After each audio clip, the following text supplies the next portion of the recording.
Welcome to Compassionate, where we talk about the moment where you found compassion for yourself. Today's guest is Joe Keleher, a wonderful school teacher from the US, and he shares openly about his experience with Morgellons Disease. Thank you, Joe, for spreading awareness. Hi, I'm Susanne, and I'm the founder of the International Hsp Center. HSP stands for Highly Sensitive Person. And today I'm with Joe Keleher, and he's from the USA. And in short, he is a school teacher.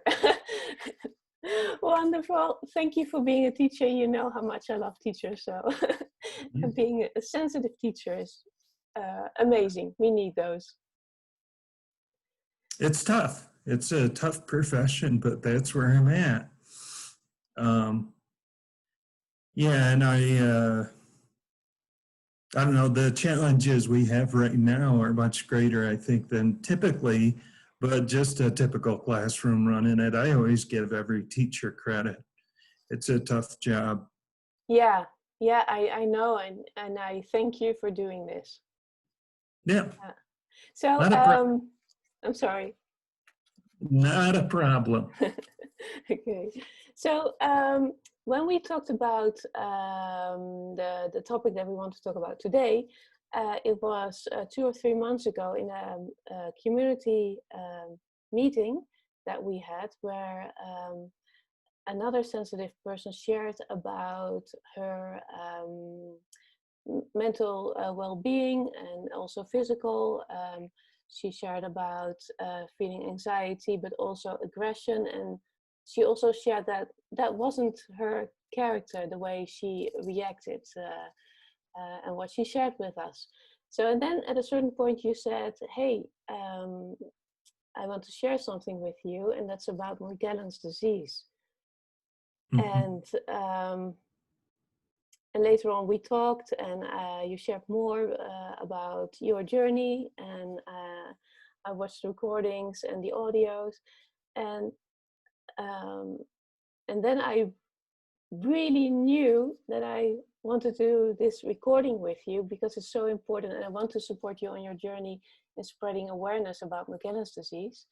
And Compassionate is the episodes that I'm doing for these recordings is all about sensitive people who have gone through things in life that weren't easy, but they overcame things, they flourished, and show them that it is possible. Well, it's kind of crazy. I had never heard of Morgellons disease, and when I became overwhelmed with these symptoms, what many people it's real controversial, the whole condition itself. Most of the medical world still will diagnose it as delusional parasitosis, and it's not delusional and it's not parasitosis. My experience and the research that I did after the fact of recovery certainly points the finger at this being due to mercury as a neurotoxin. And my interest in talking about Morgellons, I've done quite a bit. I was on the Discovery Channel, and I've published in medical journals and tried to get the word out. But it's, I think, a special case. I didn't know I was HSP when I had these symptoms. And I do think one of the key pieces that I've talked to you a bit about is that somebody who is HSP may be at an advantage. I really think I was, to get these symptoms so extremely and have to look them in the eye and deal with them. So that's the piece related to HSP that I really think needs to be looked at and considered, and not just among the HSP population, but within the medical world. what my take on this is that a lot of people who are HSP go to a medical doctor and are told they're not saying oversensitive, but they might It's all mental.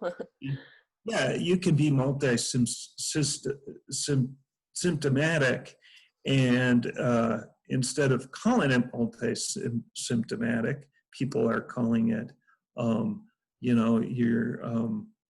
it's all in your head.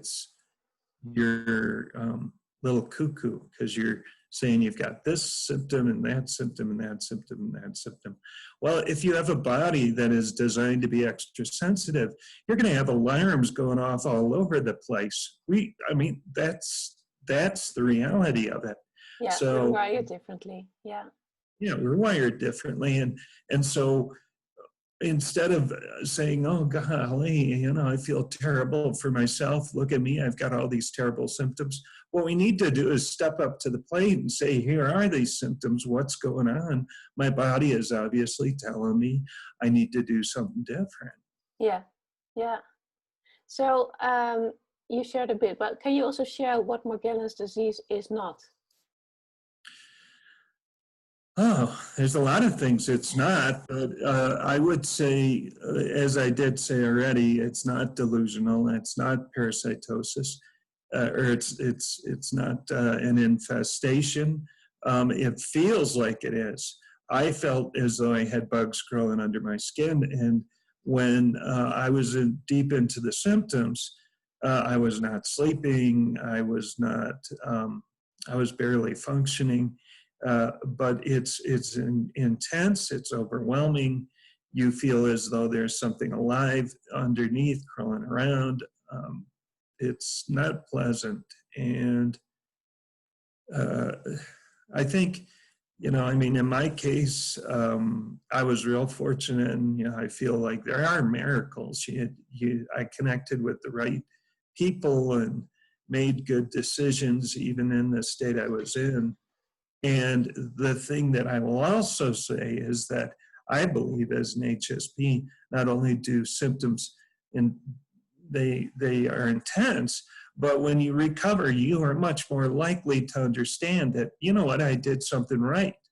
I cleaned out my body, I detoxed, I started taking in the nutrients I needed, and my body, I can feel it. So. Yeah, and that was 24/7? It typically would come on at night as the sun was going down, and I do believe that has to do with the characteristics of mercury.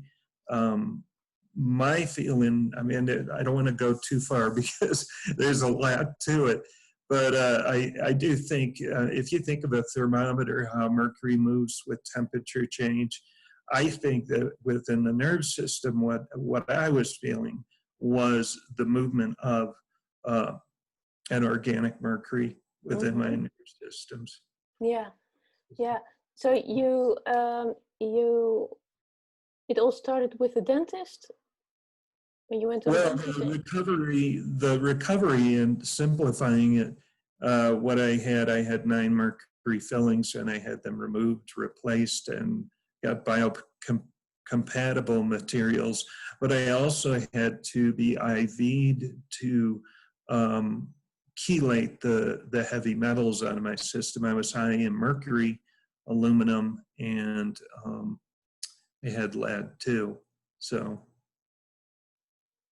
Okay, a lot to deal with. Yeah, yeah. So can you share with us what a day looked like besides the nights? If you, how did it influence your mood, your character at the time? Well, I was certain I was infested. I was teaching adult education on the Pima Indian Reservation at that time. And I interacted with preschoolers. And so at first I was diagnosed with scabies. I was told I had scabies. And scabies can be very difficult to get rid of. And oftentimes it's carried in a preschool setting.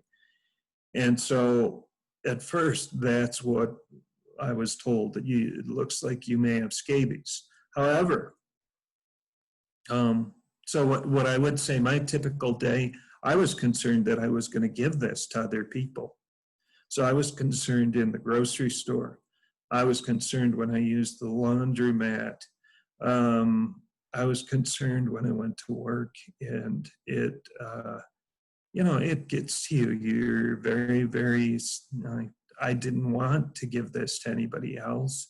And yet I couldn't afford not to work, because if I was not working, I wouldn't have the benefits that I would need if I got much worse. So I kept working. I don't know how I got by, but I did. And I was exhausted. And the thing is, when you're exhausted and you're wanting to fall asleep and you've had a long day and you lay down, that's right when the symptoms would start. And so the crawling sensations came on typically at nightfall. That's why I say I think of it like mercury in a thermometer, moving through your nerve system and causing these extreme symptoms. So it was not pleasant. I don't even like to talk about, even thinking about going back there is very difficult, actually. Yeah. Well, thank you for sharing, especially when you can still remember it so vividly. Yeah. And for sharing with us, even if we reach one person with this, that's already wonderful. Right. What helped you? What mindset helped you? What perspective when you were so exhausted? You know what? I sat down and I tried to list, and I actually listed 10 things that were beneficial to having an infestation by bugs, because I was convinced that I was infested with bugs. And most people who suffer these symptoms believe that, because it is so, it feels alive. It really, my getting through it, I did do yoga, I meditated, I looked on the internet trying to find answers. And this was 13 years ago, and there were no answers. There was nothing. And I actually thought I had scabies for the longest time. And when I called one of the scabies companies, the representative there told me, "You don't have scabies. Well, from what you're telling me, you have something that is incurable, and you need to look on our website, and you'll see," and you pointed me in that direction. And when I did, that's when I found out about Morgellons disease, and the fact that the symptoms are such that it's, people say it's delusional, but they also, one of the pieces of it is that if you continue, continuing, the typical path is that you do go crazy. So I was really concerned about that, and I was concerned about becoming suicidal. Mm-hmm. So a piece of it now, I will say now looking back, because I went through, it took me, it was about 9 months, and then I felt very much back to myself. But given the intensity and the lack of understanding, I felt compelled, because of my background in research, to go and do research on the early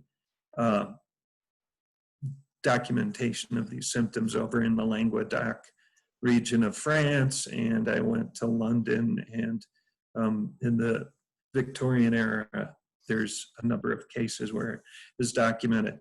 So I went there, and I went looking for the smoking gun, because I knew I had taken my mercury fillings out. It made sense that the mercury exposure and these symptoms were connected. So I went there, I worked on that for a whole summer, and I barely got the manuscript done just before my adult students were coming for that year. That was published, and a lot of people still are looking at that research because it's still not, people don't understand it very well. So, yeah. Yeah. Well, thank you for doing all the research and all your effort. But a piece of that too is that I felt compelled to help people who were sick with these same symptoms, because you know how it is. If you've gone through something and you figured out a way to get through it, you want to be able to help others. Yeah. So I waking up in the middle of the night, writing down notes, and and that was probably 8 years of my life. I did that, and I got to the point the Discovery Channel contacted me and wanted to do a half-hour segment on my story and just diagnose me. And when they did that, there were some pieces that came out. There was a medical person who was taking credit for the research I had done. And it was just all very crazy to go through. So I finally said, forget it. I'm done. I've done enough to help people, and I need to move on. So I've been doing it. I really haven't talked much about Morgellons in 4 or 5 years. Yeah, I can understand that. Yeah, but if people do have a question and they think, oh, this sounds really familiar, can they still contact you? People find ways of contacting me. I have research in ResearchGate online, as well as academia.edu, and there's fields there people can contact me. The blog that I had done for a number of years, Morgellons Joe, I stopped and I made a final note of, this is what I've done. Guys, I've done enough. Mm-hmm. I mean, I really feel like I did everything I could. Yeah. But what I am really keen on with talking to you, and I'm excited about, is that we take it beyond just Morgellons. We talk about symptoms here, and we talk about being an HSP, and we talk about educating the medical world. What does that mean if 1 in 5 people get the symptoms, or can have symptoms in a very intense way? How does that play out in the setting where we're trying to help people and get them beyond being ill? Yeah, exactly. It's so important. It's usually misunderstood, and after a while, you can totally think that you're crazy, that you're making things up when people don't believe you. So I'm really happy that we did this together, Joe. And you also have a wonderful blog, The Wimpy Traveler. Traveler, yeah, I've been doing that and having fun with that. Hopefully, we'll be in a place where we can do a lot more traveling soon. And for myself, I do have a trip lined up to Costa Rica. Wonderful. In November, but we'll see if it happens. So yeah, stay tuned. Check out Wimpy Traveler, wimpytraveler.com. Yeah, we will share it also in the YouTube video and on below the Facebook post, so people can read your blogs. Super, that's great. Thank you very much for your effort and your research and everything that you did for the people who really needed to hear this. Well, and Susanne, thank you very much for all you're doing for the HSP crowd. So you're welcome. I think you've got a bigger crowd than I did ever had. And that's why we support each other, so we can get it out and spread more awareness. Yeah. Thank you very much. You're very welcome. You have a great day. Same. Bye-bye. Bye-bye.